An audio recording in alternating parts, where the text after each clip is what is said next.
Do you get physical symptoms from social anxiety or other anxiety? And are you afraid of those physical symptoms because they're visible to others?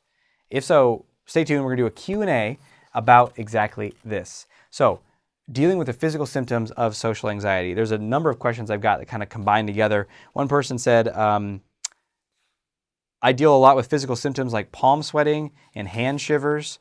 Someone else said, I wish you did a video on blushing or so-called erythrophobia. I had to look that one up despite my clinical training. Erythrophobia, fear of blushing. I really like to hear your thoughts and ways to overcome it. And there's other symptoms, sweating, stammering, all these things that were like, people are going to see that I'm anxious. So we have this anxiety, and then we feel that the anxiety will become visible, and then we're terrified of that. We can develop a phobia about it, right? And this is a real thing. If you experience this, you know what I'm talking about. I remember I worked with a client one time who blushing was his thing. And he was kind of like a junior level inside of some, I don't know, JP Morgan or some banking situation in New York. And he was like just like the lowest on the totem pole in some of these meetings. And he was just terrified of speaking up. Why? Because I'm going to blush. I'm going to blush. I'm going to blush. I'm going to blush. I'm going to blush. Okay?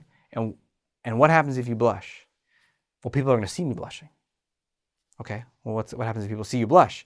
Well, they're going to know that I'm weak. I'm scared. I can't hack it. I can't hang. I don't belong here. Maybe they're going to fire me, or they're going to disrespect me, or they're not going to think that I'm worthy of rising up through the ranks.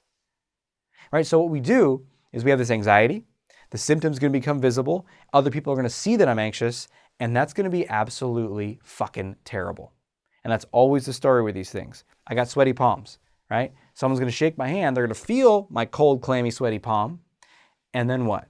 Well, they're going to think, who the fuck is this guy with his cold, clammy, sweaty palms? This guy's a loser. I don't want to date him. I don't want to hire him. I don't want to work with him. I don't want to see him. Ugh. So what we're doing is we're loading a ton of judgment onto the symptom. Do you follow me so far? You're doing this right now with whatever your thing is. And here's the thing. Then we get into these anxiety loops about it. I got to get rid of this. Oh my God, I got to get rid of the symptom, right? Because if other people see the symptom, and we're just buying every story without questioning anything. So this symptom is going to become visible. It's going to become visible, and then people are going to hate me for it, or judge me for it, or look down on me for it. We don't even question that one. We just swallow it, hook, line, and sinker. And then we're like, okay, well, in that case, let me get rid of the problem.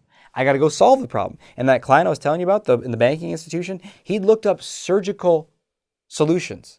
He hadn't done it yet, but he looked up surgical solutions to see if they could fucking cut some nerves in his neck to prevent blushing. Never mind what the side effect profile of that might be for life. And is that really going to solve your problem? And I told him that. I was like, we only worked together for like 2 months. He didn't want anything. I was like, because what I was offering him, he wanted like, how do I stop this blushing right now? And I was telling him, he's like, I want to do the surgery. I was like, hold on a second. Like, is that really going to solve the problem? Because there's all this anxiety in you. So you cut off that symptom, how else is it going to come out?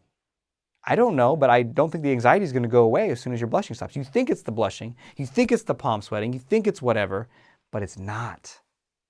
So what we do is we get into these anxiety loops of, I got to stop it. I'm going to find a surgical solution. I'm going to find whatever I can do to stop it. I got to stop it. I got to stop it. I got to stop it.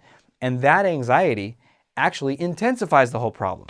And nowhere is this more evidence in erectile dysfunction, which is also, for the most part, it's either a cardiovascular thing from an unhealthy diet, usually too much meat and dairy and other things that are inflammatory to our arteries, and you're overweight and you have other issues like that, or actually you don't even have to be overweight. Just that kind of diet can really affect, you should check that out. There's more research on that.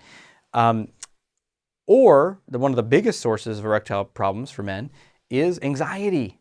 And once it's happened a few times, or once you're in a situation where you can make love and you're like, oh no, I can't. Shame. And then we get anxiety about it in the future. And they're like, I better not happen. And what happens then? It fucking happens, right? So we get in these anxiety loops. So what we resist persists. You cannot freak out and try to make the symptoms stop. So what's the solution to this stuff? Big capital A, it's acceptance. And that's what I was trying to offer that client, because that's what's going to really work in life. But he didn't want to hear about it. He wasn't ready. I don't know where he is. That was many years ago. So hopefully he's doing well. Hopefully he didn't get the surgery. And maybe he did. Maybe it served him. I don't know. But I think a much better solution is acceptance. I know it's a tough sell. So where do we start? Anywhere and everywhere. Yeah, I blush. Acceptance of that. And then looking at what is the self-hatred that I have of myself for blushing, for sweating, for whatever, for having shifty eyes, for whatever your symptom is that you feel like you can't hide. Because that's what you're imagining from the outside. You're projecting that. Not everyone judges people that harshly for blushing. In fact, most people don't. In fact, a lot of people might not even fucking notice it. But you can't see that because you're so wrapped up in it. The thing is, not everyone's going to notice that. Not everyone's going to care. And what's happening is you are imagining it because you have this horrible judgment of yourself. So the question is, where did you learn that judgment? When did you start hating yourself for blushing or for having sweaty palms or for being nervous? And some people, the symptoms don't even have to be that visible, like physical symptoms. They just hate themselves for feeling nervous and are terrified that even slipped out somehow because they're a little quieter or a little more hesitant.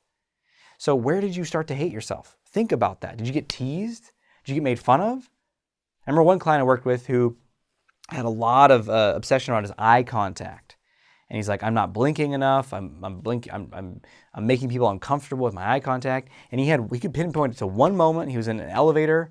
It was a very stressful time in his life, which is often when these symptoms start. We hyper focus on them because there's a lot going on in our lives and we'd rather obsess on some level about this symptom than deal with all the discomfort in our lives. But he's a very stressful time in his life. He's in an elevator. There's this woman that walks in and he's just, says hi to her, whatever. And out of nowhere, she says, like, why are you looking at me like that? And he's kind of like what? She's like, I don't know. You're just like staring at me. He's like, oh, sorry. And then she walks out of the elevator. And from that moment on, he has this obsession about eye contact. So where did you learn that your thing? Did you get teased? You get made fun of? Think about that. And then work on self-acceptance. That is going to be your solution to this problem. Is like, yeah, I blush. That could happen. Yeah, I get sweaty palms. That could happen. And the more you do that, and there's so much more I could talk about self-acceptance here. Check out other videos on this channel. Check out Confidence University if you want a deep dive, step-by-step program. There's a whole section on self-esteem and being okay with yourself no matter what. That's at theconfidenceuniversity.com. You can check out my podcast, Strength for the Shy Guy. I have tons of episodes about self-acceptance there. But I mean, it's one of the key things that I teach. Because when you get to that place, then what happens is you are able to let go.